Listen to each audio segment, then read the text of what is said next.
ဇလန်ရဲ့အဓိကဇက်ကောင်ကတော့မနုရှ်ကိုမာရှာမာပါတရုတ်ဆောင်ဗီဂရတ်မက်ဆီကတရုတ်ဆောင်ထားတယ်မနုရှ်ဟာကမ်ဘယ်ခရိုင်ကဆင်းရဲတဲ့မိသားစုတစ်ခုကနေလာပါတယ်သူ့ရက်ကွက်မှာဆင်းရဲမှုနဲ့အကျင့်ပြတ်ချစားမှုတွေအပြည့်ရှိနေပါတယ်ဆယ်တန်းဆောင်မှုဘက်မှာမှားယွင်းချက်တွေအများကြီးရှိတယ်ဆရာတွေကျောင်းအောင်ကြီးတွေကငွေပေးပြီးတော့ဖျက်ရှင်းချက်တွေပေးလေရှိပါတယ်မနုရှ်လည်းအဲ့စနစ်ထဲကိုပါနေခဲ့ပါတယ်ဒါပေမဲ့သူ့ဘဝကြောင်းလဲသွားတဲ့အချိန်ကရဲမှု DSP ဒူရှန်ဆင့်ရောက်လာတဲ့အခါပါပဲ DSP ကမှားယွင်းစနစ်ကိုရပ်တန့်ခြင်းပြီးကျောင်းအောင်ကြီးကိုဖမ်းဆီးပါတယ်ရလဒ်အနေနဲ့ကျောင်းသားအလုံးဖုံးရှုံးပါတယ်မနုရှ်လည်းစနက်တန်းမှာရှုံးပါတယ်ဒါကသူ့ကိုစိတ်ပြတ်စေပေမဲ့တစ်ချိန်လုံးလှုံ့ဆော်မှုပေးပါတယ် DSP ကသူ့ကိုဆုံးမချက်ပေးပါတယ်ငါလိုဖြစ်ချင်ရင်မှားယွင်းရက်ပါဆိုပြီးဒါကမနုရှ်ကိုရိုးသားပြစေခဲ့ပါတယ်နောက်နေ့ဆောင်မှုဘက်မှာအမှားယွင်းမပါပဲအောင်ပါတယ်ဒါပေမဲ့မိသားစုဆင်းရဲမှုကြောင့်အလောက်ကန်ရှားရပါတယ်နာရာလို့ရင် UPSC ဆောင်မှုဘက်အကြောင်းသိလာပါတယ် UPSC ဆိုတာအိန္ဒိယအစိုးရဝန်ထမ်းရွေးချယ်ရေးဆောင်မှုဘက်ပါကမ္ဘာအခက်အခဲဆုံးဆောင်မှုဘက်တစ်ခုလို့ဆိုကြပါတယ်အနည်းဆုံး3နှစ်4နှစ်စူးစမ်းရပါတယ်မနုရှက်ခရီးဟာဒီမှာစပါတယ်ဒေလီရောက်ပြီးစာဖတ်ခန်းတွေမှာနေရင်းနဲ့စူးစမ်းပါတယ်ပထမအကြိမ်ဒုတိယအကြိမ်တတိယအကြိမ်အားလုံးရှုံးပါတယ်ဆင်းရဲမှုအိမ်ယာပြဿနာမိဘဖိအားတွေနဲ့ရင်ဆိုင်ရပါတယ်ဒါပေမဲ့သူဘယ်တော့မှလက်မလျှော့ခဲ့ပါဘူး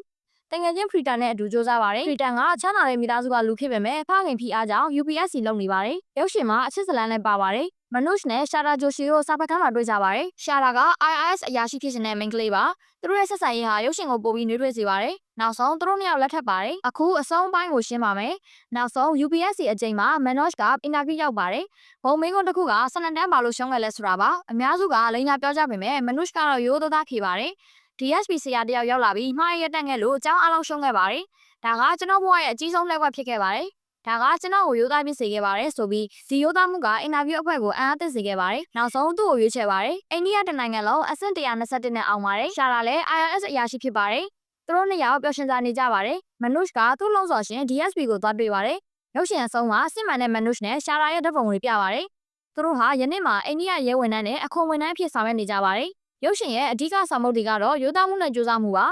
Failure is not the end ဆိုတဲ့ message ကိုပေးပါတယ်မနှော့ရှက်ရှုံးမှုတွေကသူ့ကိုပို့ပြီးတန်မာစေပါတယ်ပညာစနစ်ရဲ့အားနည်းချက်တွေဆင်းရဲမှုနဲ့ပံ့ပိုးမှုရဲ့အရေးကိုထောက်ပြပါတယ် UPSC စ조사နေသူတွေအတွက်အထူးလုံဆောင်မှုဖြစ်ပါတယ်ဒီရုပ်ရှင်ဟာရုပ်ရှင်မဲ့မဲ့နှလုံးထိစေပါတယ် Vigrat Messi ရဲ့တရုတ်ဆောင်ကအရန်ကိုချီးကျူးခံရပါတယ် IMDb မှာ 8.7 ပိုင်တန်းရှိပါတယ် Disney Plus Hotstar မှာကြည့်ရှုနိုင်ပါတယ်ကဲပရိသတ်ကြီးဒီရုပ်ရှင်ကဘဝမှာရှုံးမှုတွေရှိရင်လည်းဆက်စ조사ပါဆိုတဲ့သင်ခန်းစာပေးပါတယ်ကြည့်ရင်အခုပဲကြည့်ပါကျေးဇူးတင်ပါတယ်နောက်တစ်ခါတွေ့ကြပါစို့